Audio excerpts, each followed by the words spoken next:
এই যে হঠাৎ বৃষ্টি হঠাৎ গরম, এই যে যা ওয়েদার, তাতে যেভাবে ঠান্ডা লেগে যা গলার অবস্থা হয়েছে, তাতে একটু মুখে রুচি ফেরাতে এই যে একটু এইভাবে স্যুপ করেছিলাম। এই স্যুপ করার জন্য সবার প্রথমে যা করেছিলাম, মাংসটাকে একটু গরম মশলা দিয়ে ভালো করে প্রেসারে দিয়ে সিদ্ধ করে নিয়েছিলাম। তারপরে কড়াইয়ের মধ্যে একটু তেল দিয়ে গরম হওয়াতে আমি একটু আদা আর রসুন কুচি দিয়ে ভেজে নিয়েছিলাম।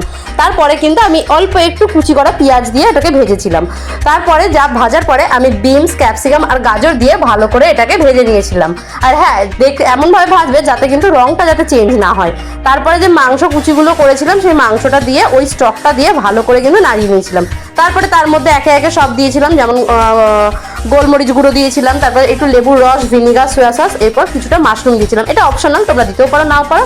এরপরে কিছুটা হচ্ছে কর্নফ্লাওয়ার গোলা জল, এবং তাতে যাতে ঘন হয়, আর একটুখানি ডিম দিয়েছিলাম যাতে এইরকম ডিমটা ভেসে ওঠে, দেখতে ভালো লাগবে। এবার ধনেপাতা দিয়ে সবাইকে সার্ভ করেছিলাম। সত্যি কথা বলতে না, সত্যি মুখে রুচি ফিরে এসেছিল। তোমরাও একবার ট্রাই করে দেখো।